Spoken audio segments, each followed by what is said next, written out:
Welcome back. Welcome in. This is Country Roads Confidential at earsports.com, part of the CBS Sports Podcast Network. Chris, they keep changing these things on me. I'm Mike Casazza, welcoming in Chris Anderson. I make this harder than it sounds with the introduction for what network and company we are in. Speaking of make it harder than it sounds, we're going to try to preview Iowa State, West Virginia, with the help of you, Chris Anderson. This does seem, the games aren't easy. This seems kind of simple to look ahead and figure out how this may go on Saturday in Ames, Iowa. These teams kind of are what they are, which is good, but you could probably sketch a preview, finger paint, crayon, stencil, pencil, whatever, and come out with something similar to what you're going to see 3:30 kick on ESPN Plus. Yep, you got strength-ish versus strength-ish and weakness versus weakness here. And I believe it was coined on the message board, the battle for the bottom, battle to avoid the bottom, I guess. You really don't want to be in the bottom. Yeah. 0-5 Iowa State, 1-4 West Virginia in Big 12 conference play, I mean. So it is what it is. And like you said, there are some things. There are definitely some key things. We're going to talk about it here. We're going to have it in the fresh set. We're going to have it in 3 keys. But you kind of know what you're getting with the general big picture here between these two teams on Saturday. Yeah, not a lot of points, probably, huh? Probably not. Unless Iowa State just gets right and starts bombing everybody with 100 deckers to Xavier Hutchinson, and then this is a 35-31 game in the fourth quarter, and we're going, oh, yeah, I saw that coming. Lies, all lies. Question for you, Chris. Yes. 3.5 seasons deep into the Neil Brown era. By the way, how have you let me say 4.5 like 6 times in the last 2 podcasts? I'm going to blame you for that. Truth is, I don't listen. No, I did. I caught it once, and I was like, I thought you corrected it, and then people were like, it's not Brown's 5th year, and I was like, it only feels like 5. Yeah, no, I did correct it one time, and then I think I reverted back to saying 4.5. I think I said 3. I said 4.5, corrected it to 3.5, and then in the last podcast, I think I said 4.5 again because I had somebody message me about it. So I'm blaming Mike. Once upon a time, I worked in newspapers, and if you made a mistake in print, you had to submit a correction that would always go like on page A2 inside. Can you imagine the bandwidth we would have to devote to mistakes we make in podcasts or print? Like we have to have a whole ear sports plus subscription just for the retractions and corrections. Oh God. So let's not get out our red ink pen and start correcting one another, please. Okay. My question for you though. Yes. 3 to 5 years of the Neil Brown era, right? Mm-hmm. We're actually in the middle of our 4th season now. And for whatever reason, whatever the motivation or inspiration is, the intrigue, the interest, however you want to define this, they have played football with consequences late on in the season. Just a fact. Is this the least anticipated game of the Neil Brown era? I went back and looked, and there was one game. I tried to think back to that 2019 season. And that was the first year. So there's always excitement with the first year. They think, some intrigue about the new coach and some new players.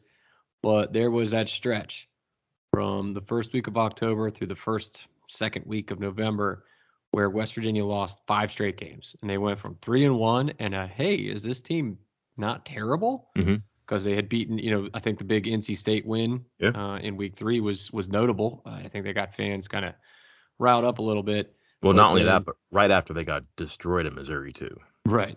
But then they went with 5 straight losses, like 11, 24, 38, 3, and then back home for Texas Tech and sitting at 3-5. And I was trying to remember the vibes for that game, but I can't imagine it was too hyped up when you've lost 4 in a row, about to lose 5 in a row, and the season's kind of falling apart. But other than that, because last you go to 2020, they're bowl eligible, fighting for something at the end of that year. Last year, again, fighting for bowl eligibility, so there was something to be fought for. But what do you got? Is it the least exciting game? Let me work with you here. Let's cross off FCS games, right? Uh-huh. Like, I don't care. No one cares about the LIU game. No one does. Let's go to last year. The one that is curious to me, you can make a conversation for it, but you have to try. At TCU. Road game coming off of a bye, an open weekend, and a 3-game losing streak. The first half of the season ends, they're 2-4. And that's the first time that I think people started to think about making coaches walk the plank here. Like, this is not getting better. How can it be 2-4? And then a TCU game on the road. TCU was just kind of meh last year. And you're thinking, I don't really care about this. But they were still playing with a chance to turn the season around. That might have been interesting whether you were a well-wisher or not. And sure enough, they win that game. They go 4-2 at the end of the season. And once you get that win, the Iowa State game suddenly at home becomes more important. Oklahoma State, home game, they were top 10 at the time. From there on, they win their last 2 games. Those are obviously important. But the TCU game last year, that's in the running. I don't think it's it. I would go to 2020. You're right. Bowl eligible. Took care of that. They played that Iowa State game at the end of the year, which we'll get to. 42-6. Remember, Oklahoma postponed the first home night game of the Brown era. Then West Virginia had to cancel it because of COVID. And then they had so many people who were sick and contact traced. They brought, I want to say their travel roster did not hit 70, and it was like low 60s or something like that. They were just in rough shape. They lost really bad. That one seemed like, because the expectations were so low, Iowa State, frankly, is not a team that gets people excited. That year in particular, with the stakes being what they were and the roster being what it was, I don't think people were too pumped about that. That might be it. Your Texas Tech is a good one, Chris. However, that was the game that people were really excited to see Jarrett Doege. That's right, because we had gotten to the final 4 games of the season. Mm-hmm. You kind of had Austin Kendall doing his thing. They lose that Thursday night game to Baylor, and then you know that you got 4 games. He's not going to start, is he? No. Is he going to play? Possibly. They never did it. They gave Kendall one more shot. They got a lot of distance between them and Texas Tech in the first half. They brought Doege in, and the rest is history there. But there was some Jarrett Doege intrigue there about, well, the season's kind of a wash probably. He's not going to save it. Yeah, so that actually made them bowl ineligible. No, this is 6 loss. But yeah, played Doege the final couple games, and that was interesting. So my answer, Chris, is yeah, this is the one that's kind of least intriguing, even though they have bowl eligibility, but they only have 2 losses to spare. But my point being, this deep into the Big 12 era, if your November games of significance are against Iowa State, team that's 0-5, right? Like that's not where you want to be, and that kind of speaks to the state of affairs, state of the union, whatever you want to call it. But not playing meaningful football late on in seasons, whether this is year whatever the Big 12 or year whatever of a coach's tenure. Listen, that's a pin you put in the map and try to figure out where you are and where you've been. And if you're playing for the basement or to avoid the basement, not a good sign. No, it is not. And what's an even worse sign? What do we say? An 0-5 conference team, and the spread is now up to 7. Yeah. In favor of Iowa State. That's when you're facing a winless conference team that has lost 5 straight games. You don't want to be a touchdown underdog to them. Let's try to explain this point spread, Chris, a little bit. We can get into some stats, some matchups of concern, of note, but let's talk about the obvious, which is the injuries. There are unknowns there. Their backfield, definitely no C.J. Donaldson. Tony Mathis, I'm not sure how much he'll practice this week. They're going to use the Wednesday afternoon practice to make their travel roster for a game on Saturday. Okay, but maybe no Mathis. Justin Johnson will play. Will he get through the game? I don't know. They're going to have Jalen Anderson. They're going to travel with Marquand Rucker. Offensive line, no James Committer. They're going to have to play either Jordan White, who was not great at right guard, or Tomas Rematch, who was okay. Defensively, no Lance Dixon, no Davis Mallinger. 6'4" recruiting reporter from Richmond apparently is 3rd in the depth chart at Spear, I think. I don't know, secondary question mark, just even healthy or not. Like there's obviously injury concerns there. Don't have to tell you that. That's going to influence the people out in Vegas. But Chris, the matchup here, Iowa State can be pretty good on defense. They have some tells when you look at the yardage and the points that are indicative of the way they play. This is kind of a lost season for them, but it's not because of the defensive side of the ball. And if you're going to beat West Virginia, yeah, you got to have an offense that can do some things, but you really got to clamp down there on West Virginia's offense. And this does seem like a team that could do that no matter how the record looks right now. Yeah, absolutely. Again, I think we touched on it the other day, the best defense in the Big 12, as far as, at least as far as scoring defense goes. Kind of solid all around. Yeah, I always hop in and you look at one of the first things like missed tackles. You look at opponent quarterback passer rating, rushing yards or average yards per rush, and just kind of see where might they have some weaknesses. And honestly, they're kind of just solid, like in each of those categories. Sure, are there some places that West Virginia might want to pick on? There might be, but there's nothing as glaring in all the weeks that we've done this year, and maybe even years past. I don't recall, past years ones very well, but I'm trying to remember a time where I've looked at this and looked at some in-depth stats, looked at different things, and there wasn't, at least one or two just like flashing red lights, or green lights, I guess, to go and attack that spot. Because there aren't many when you're looking at this Iowa State defense. Some indicators for success or failure you look at speak to your point, Chris. For example, third down conversion percentage, 27th in the country. That's not elite, but West Virginia, okay on third downs, offensively, 32.7%.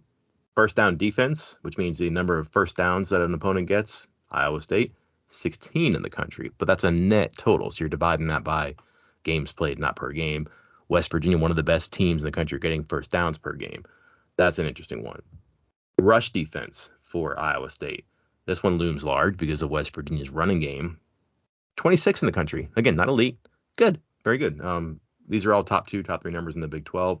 I'm not so much in the total defense. I'm not so much in the even passing defense because I think the quarterbacks are so good in the league or in college football, but also, one, passing is going to be prolific as teams do it, but also, sometimes just if you're a good rush defense, teams are going to pass on you.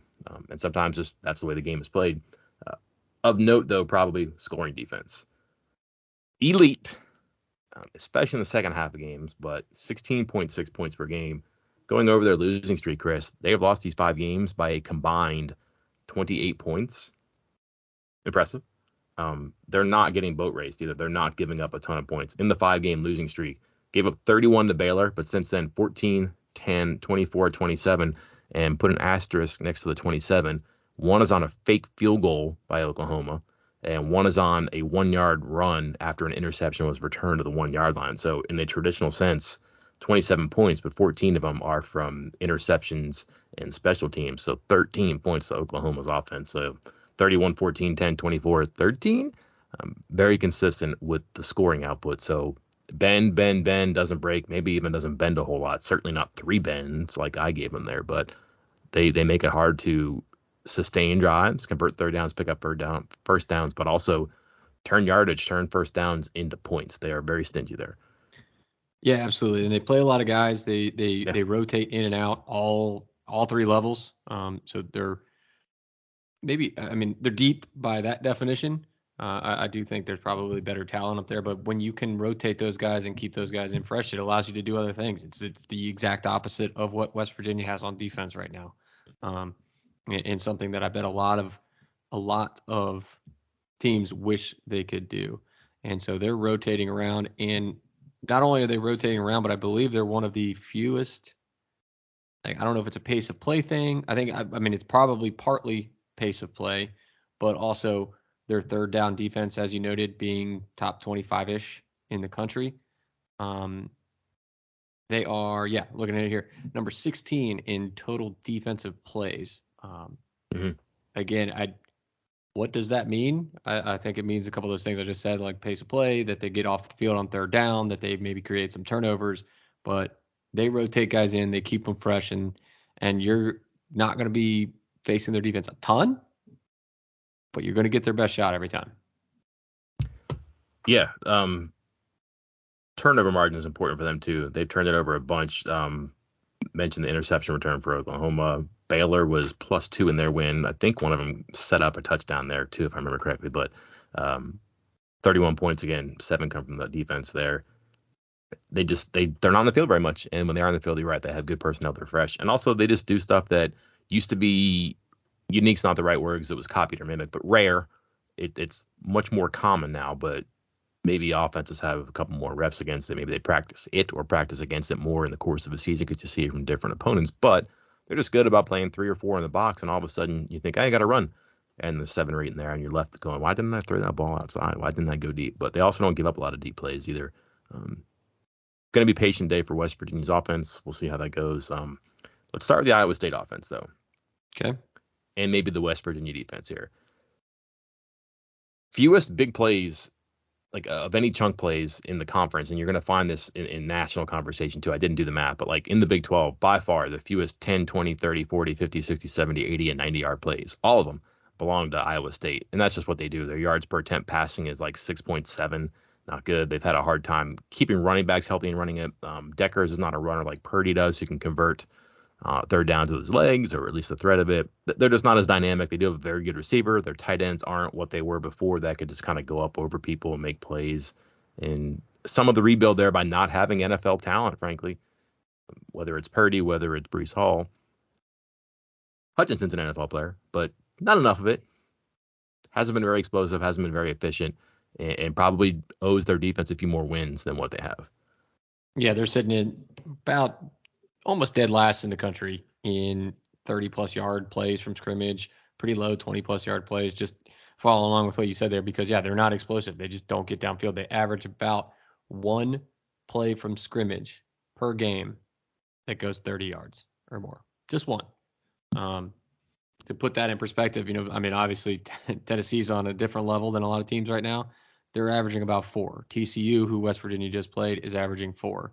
So Iowa State, like I said, they don't make a lot of plays. They don't give up a lot of big plays. This is gonna be hey, are we really selling this to make this even more of an exciting game, Mike? Because I need the NFL. Be a grind. I need the NFL Films John Facenda voice and music in the background to make this sound more intriguing than we are right now. Because right now, you look at Iowa State, they don't go deep and they don't give up deep. And because West Virginia, Iowa State's defense, not to flip it back to the other side of the ball, but in 20-plus yard plays, 30-plus yard plays, they're like top 15 in the country in defense, but top or bottom 5 on offense. And it's going to be who can sustain drives the best throughout this game. What do you think of Hutchinson? That's a guy who's been around for a long time, came back for his 5th year. You're thinking if you're an NFL receiver, go. But came back without an NFL quarterback, without an NFL running back. I think a lot of people projected this is going to be a rebuilding year for Iowa State, especially the offense. But here he is. No one's been targeted more or caught more passes in the country than him. This is the most fascinating matchup to me in part because, yeah, you're right. Hutchinson, 116 targets, 77 catches, both lead not only Power 5. I think Neil Brown was like, I think he leads Power 5. No, he leads all of FBS, 131 teams. What is West Virginia going to do here? And it centers on Charles Woods. This is hey, you want to go to the NFL? Here's your game. This is the game that you need to start your NFL film off on. My question is, how much of an opportunity is he going to get? And here's why. Hutchinson, he flips both sides of the field, left, right. He's almost 50-50. 53-47 is what I got my splits on. 53% left, 47% right. So far this season, Charles Woods, at least as far as his quote-unquote cornerback snaps, sometimes they say that PFF, being they, say that he lines up as a safety, a free safety, slot corner, whatever. But when he is a cornerback, it says that he is lining up as a right side cornerback, which would cover the left side receiver, 71 out of 82 snaps, indicating that Woods is sticking to one side of the field rather than flipping based on field and boundary and everything. But go back to last year when he wasn't hurt, when he played all the time, at least in the second half of the season, and he is split almost exactly 50-50, left side corner, right side corner. Now that he's had a week, 2 weeks maybe, of being healthy, played all the defensive snaps last week, are they going to give him more of an opportunity to flip sides of the field and shadow Hutchinson here and truly make it a one-on-one matchup and have everybody else, hey, you guys go handle everything else. It's Woods on Hutchinson, maybe some help over the top, and that's it. because I think that is the biggest key. I'm very curious what West Virginia is going to do with Woods in this situation, if they're going to flip back to how they kind of used him last year and have him try to shadow Hutchinson here. It's a very interesting point because if nothing else, Chris, they have used the return of Woods as a way to act the way they have not acted this season, which is blitz a little bit more, play less zone, press a little bit more, rely on more man-to-man coverage. If you can do that at this stage of the season, because you have fewer things to worry about, and you have, like, again, if you're playing a zone and you're dropping 8, you're asking 8 guys to play as one in some situations. Not as one, but like there's a lot of tandem stuff that happens when you're in a zone. Man's different. It's one-on-one. And if you can make it even easier by saying we're going to put our good guy on their good guy, what could you do with that defense? Like, you're going to create more one-on-one situations. You're going to have probably one fewer thing to worry about. You take the advantage away of, hey, you know what? Hutchinson's good. So's Wood. Let's move our receiver away from their best corner. Well, too bad. I'm going to stick my best corner in your receiver wherever he goes. Now, will they get that exotic? I don't know. But if you're going to be thin at corner because you're not sure what you have, it's an interesting tactic. What's your level of confidence that they'll get that exotic on that one? Because I'm probably at like 20-80 before last week. But now that I think that they tried something and they're rewarded on defense, maybe they'll be a little bit more exotic. I'm not sure I'm 50-50, but not 20-80 either. Right. I think the fact that he played the entire game last week makes me think that maybe, just maybe, they'll move him around and try to get him to follow Hutchinson. Because if you go back to the Pitt game, now granted he played 12 snaps I think in that one, and only 7 of them were in coverage, I believe. But he moved back. He was more left side than right side, and moved back and forth a little bit. I think it was. I mean, it's such a small sample size. I don't even know what you can take from it. But maybe it's a hint of the fact that that's what they wanted to do originally, was have him flip and from side to side, and be a field corner, boundary corner, whichever one, and follow guys around.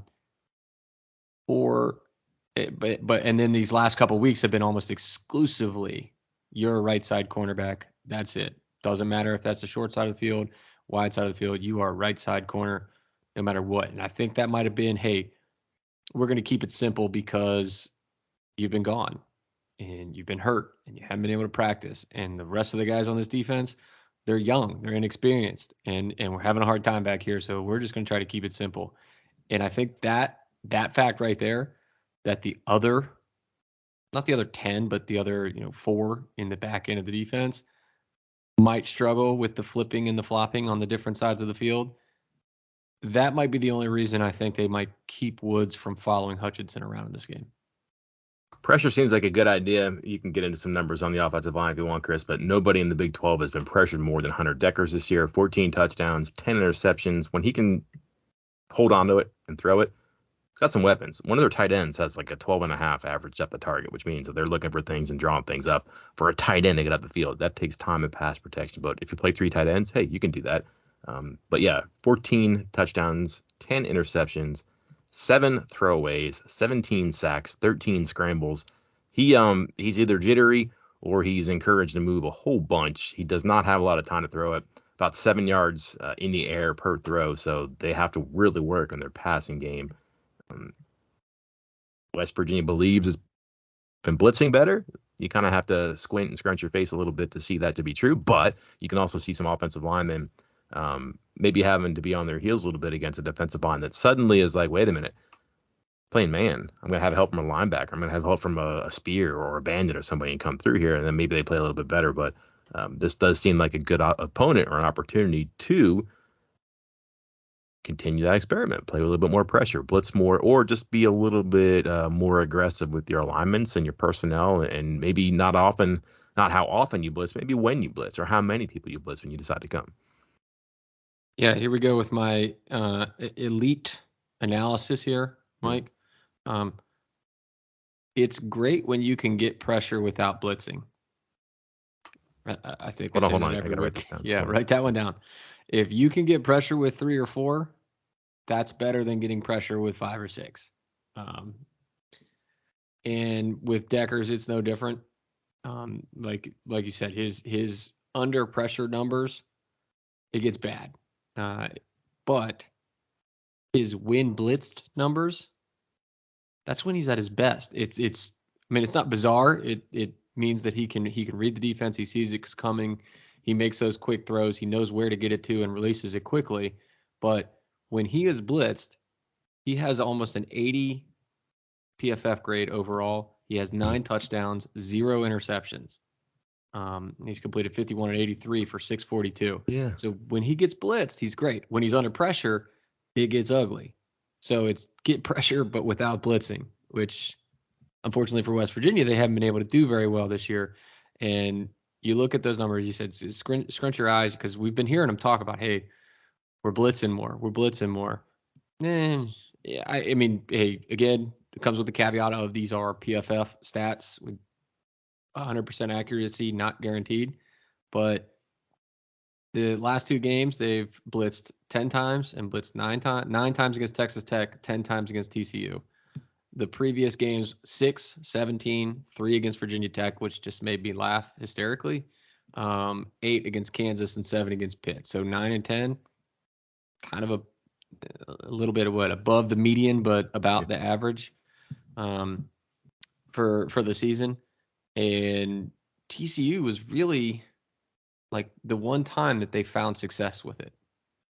That was like maybe against Texas Tech a little bit, but you're looking at the stat, like Baylor, 5 of 6 for 107 yards. Texas, 13 of 17 for 174 yards. Kansas, 7 of 8.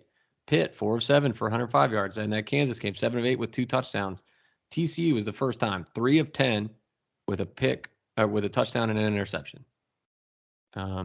So maybe that's a sign that they got something, that they found something that works, and they might be able to implement it in this. But is Deckers the guy you really want to be blitzing? Statistically, no. So let's see what they decide to do. It's just like with all this stuff. It's kind of a cat and mouse game. Which one do you want to try to pull and which one do you not?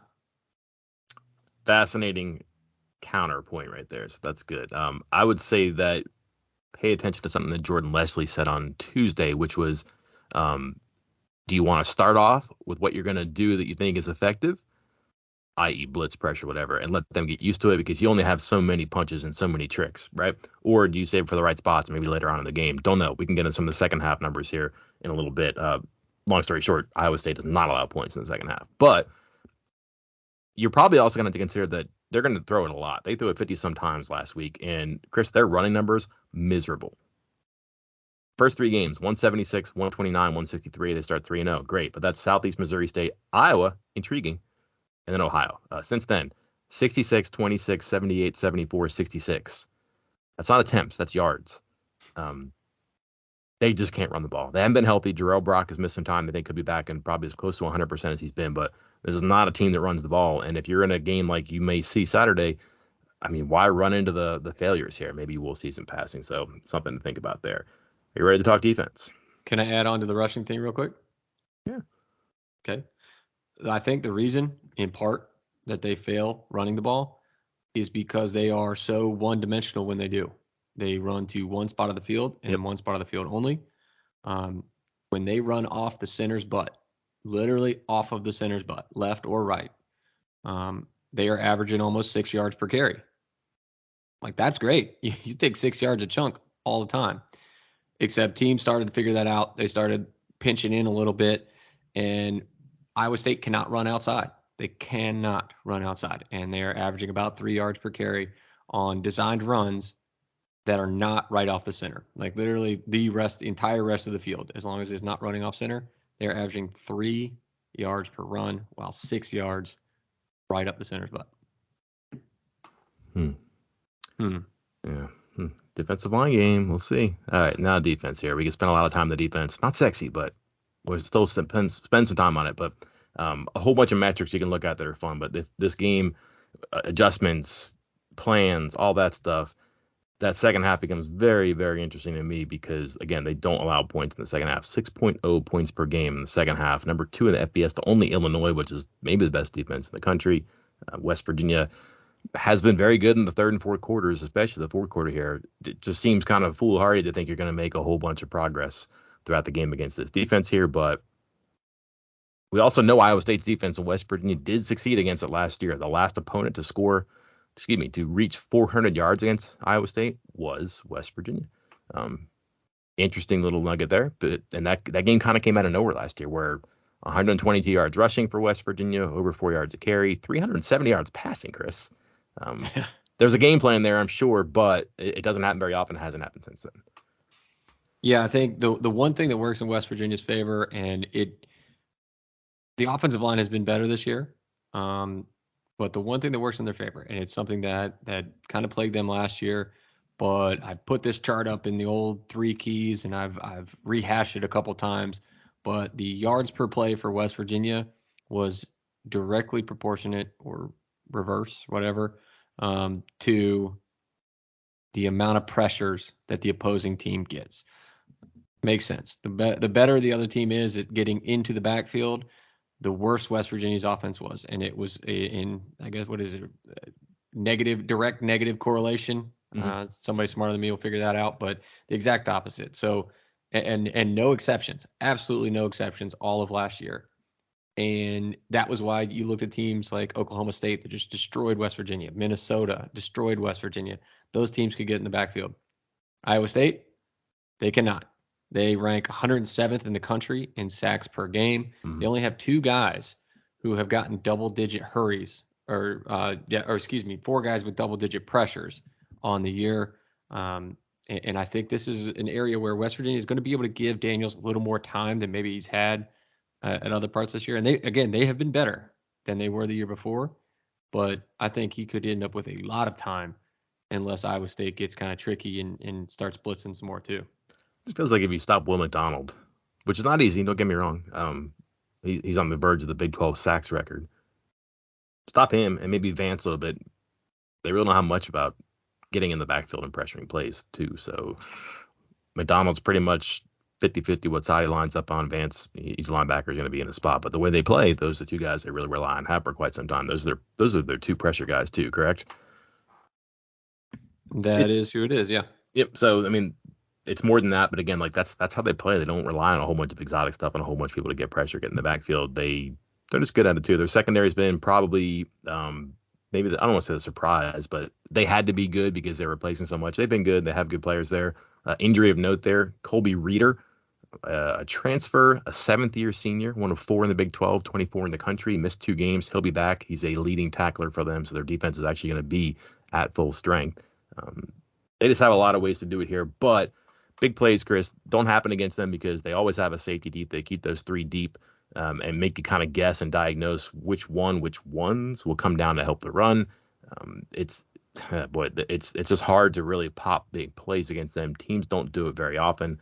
Not West Virginia's strength, but they certainly had some opportunities last week against TCU, a defense that similar comps with alignment and the consistency about where you can find their pieces. Do they keep the roof on as similar as Iowa State does? No, but maybe an encouraging part of that game was not the misses in the deep game, but they did have some people who were open. They did make a few one-on-one plays and they had a chance. They did stretch it a little bit more than they had before. Good idea because you need to gobble up yardage and you have a chance against Iowa State, or kind of a fruitless tactic because why would you think you can do what other opponents have not for really across a couple of seasons, not just this season?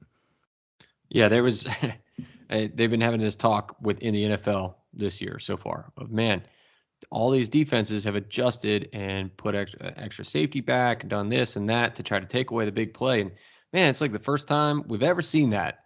And I just remember laughing and be like, no. Iowa State's been doing that for years now, because that has been their forte, is taking away the big play. That is what kind of killed West Virginia's offense when Will Grier went out there. But I think, at least as far as this year goes, that's not West Virginia's game. The deep pass, the deep middle, the deep slants, deep posts, all that stuff. I don't think that's their play.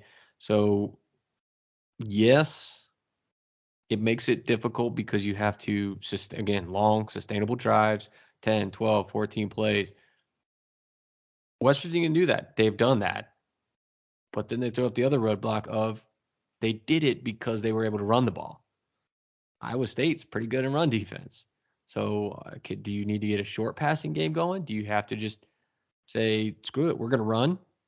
and you're going to have to stop us, and we're going to find out who's better at being good.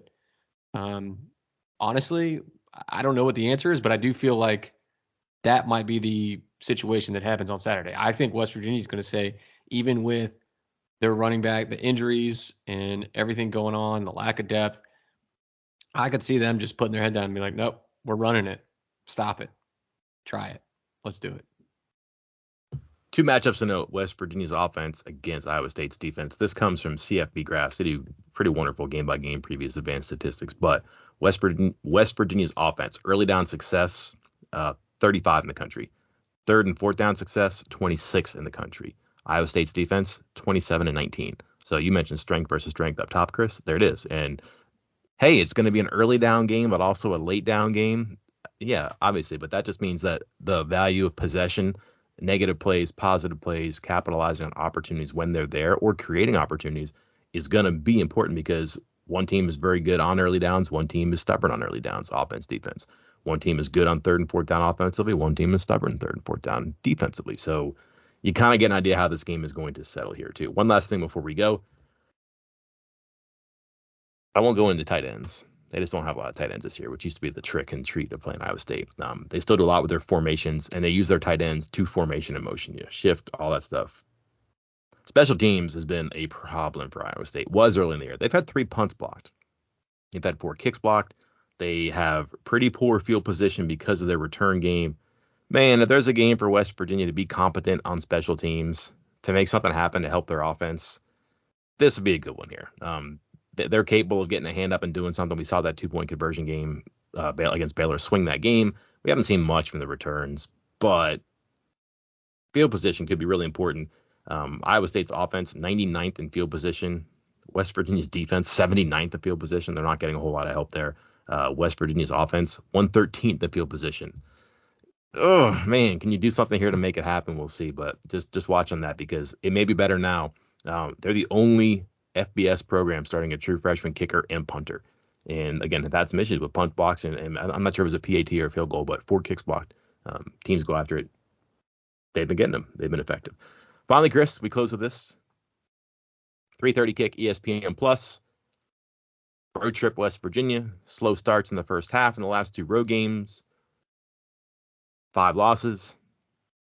Can't lose too many more. I mean, there's just a lot here we can talk about, but after the game, we'll talk about something to explain the outcome. What do you have up your sleeve? Neil Brown. Okay. I'm going off the board, or at least off the field here. I think this is a game that is likely to be lower scoring, tighter. It's going to rely on a lot of decisions, timeouts, end of halves, start of halves, end of game, fourth down choices, special teams choices. And, I know people, and then this loss could bring in obviously more questions about his future in West Virginia, but I think this game could really come down to a lot of coaching decisions, a lot of in-game decisions that could really affect the outcome on Saturday evening. So I think one way or another, if they end up winning this game, it's going to be, hey, that was a good job going for it on that fourth down at the end of the first half, which then got a field goal right before they got the ball back, start second half, and got a touchdown. That really swung the game. It's going to be one of those conversations where if they lose, it's going to be like, oh, man, that decision to not go for it or to kick a field goal in the red zone when they needed 7, yada, yada, yada. I think we're going to be looking at some big decisions that are going to make an impact on the game on Saturday. I'll stick with the coaching staff. I'll go Jordan Leslie. I mean, he's got cash in this one too, obviously. I don't know if they tripped and fell into something by being of the mind that, well, we don't have any other players. Let's just play man. Maybe they're just not much better with Woods. I don't know. But they were redeemed by being more aggressive and just saying we probably were dropping too much before. We played too much passive coverage. They were aggressive. They were on the front foot. They held TCU to 2 field goals and a 4th and 10 or 4th and 1 touchdown pass with 20 seconds left in the game in the second half. That's good work for that defense. At large, no, but that defense, sure. Got to keep it going. I'm sure the players feel good about having the game in their hands and just having a play and prove they're better than the person across them. Not that they're better with 6 or 7 teammates in a scheme for a zone or a coverage or a run defense against another entire other unit. So it just seems to me that's a way to keep their confidence going. You just did well with it. Keep it going. And if not, if they revert to something else or they're not very good enough, if they get lit up by Iowa State's offense, then you have a lot of questions about the defensive coordinator and what's going on there and why their plan was what it was or why their success was not.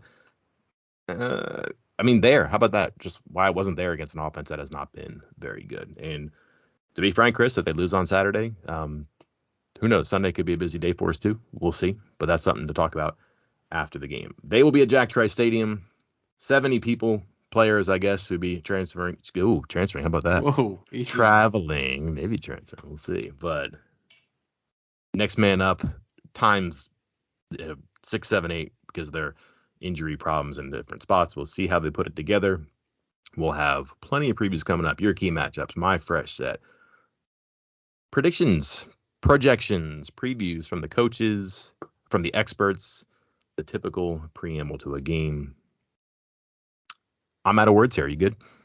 I'm good. And hey, and for those that are not looking forward to Saturday, keep an eye out for basketball stuff. We get access to the Bob Huggins and a couple players Thursday afternoon and this afternoon. First game Monday, right? Yeah. Monday night. So basketball season is upon us. So be prepared. Monday and Friday. You get the Mountaineers of Mount St. Mary's and the Panthers of Pitt. Mm-hmm. Coming fast. It'll be here before you know it. Until then, I'm Mike Casaza. And I'm Chris Anderson. We'll talk to you next time.